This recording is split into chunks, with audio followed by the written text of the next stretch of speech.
लोगों को सर्दी जुकाम बुखार, कई बार तो पता ही नहीं लगता कि ये मौसमी बुखार है, क्योंकि शीतलहर है, उसके बीच में वर्षांत हो रही है और ऐसे में लोगों को सामान्य सर्दी जुकाम बुखार हो भी रहा है। ऐसे में भी मात्र आप 5 लौंग एक व्यक्ति के लिए 5 लौंग लेते हैं और उसमें थोड़ी सी तुलसी डाल देते हैं, इतने मात्र लौंग और तुलसी, और इसको काढ़ा बनाकर के इसमें थोड़ा सेंधा नमक मिलाकर के पी लेते हैं, उतने से बुखार उतर जाता है। लेकिन यदि बुखार ज्यादा है तो फिर हमने ये गिलोय, ये काढ़ा हमने पहले भी बताया था, ये गिलोय, ये अदरक, ये हल्दी, और इसी में थोड़ा जिनको हार्ट की प्रॉब्लम है उनके लिए अर्जुन की छाल, ये दालचीनी और ये मुलेठी और काली मिर्च। लेकिन काली मिर्च और लौंग कुछ लोगों ने ज्यादा भी डाला, उससे बहुत लोगों की एसिडिटी भी बढ़ गई थी। और जिनको ये सर्दी जुकाम बुखार के साथ साथ टाइफाइड भी हो रहा था, और टाइफाइड का शर्तिया इलाज है, उसका रामबाण कहें या ब्रह्मास्त्र कहें, वह है मुनक्का, अंजीर और ये खूब कला। इसका भी चटनी बना करके सिलबट्टे पर हमने लोगों को बताया कि इसका उपयोग करो। यही काढ़ा अभी हम पूरे देश को दोबारा से बता रहे हैं कि दोबारा से काढ़ा पीजिए और इन घरेलू चीजों से, इस ओमिक्रॉन के खतरे से अपने आप को बचाइए।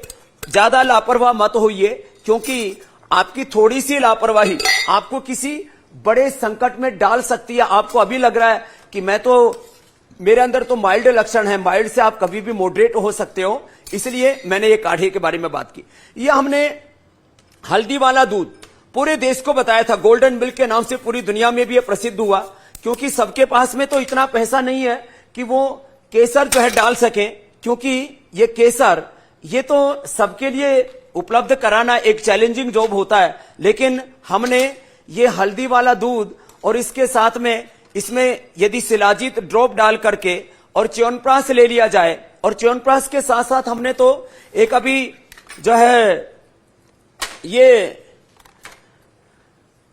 गुड़ वाला भी च्यवनप्राश बना दिया, क्योंकि ये जो सफेद चीनी है, सफेद मैदा है, सफेद नमक है, ये जहर का एक तरह से काम करता है। और ये हल्दी वाला च्यवनप्राश फिर से ले, हल्दी के साथ केसर के साथ च्यवनप्राश का सेवन करें। मैं इसलिए इन बातों को कह रहा हूं, कुछ लोगों ने ये प्रश्न भी किया है कि ओमिक्रॉन के लिए क्या कुछ अलग से उपाय करने की आवश्यकता है, तो मैं सबसे कहूंगा अलग से उपाय करने की आवश्यकता नहीं है। यद्यपि उस पर भी हमारा शोध चल रहा है, तो हमने ओमिक्रॉन के वायरस के ऊपर अलग से रिसर्च किया है, और उसमें सबसे ज्यादा प्रभावी ये काकड़ा सिंह बिला है, जो पहले से भी हमने स्वासारी के अंदर प्रयोग किया था।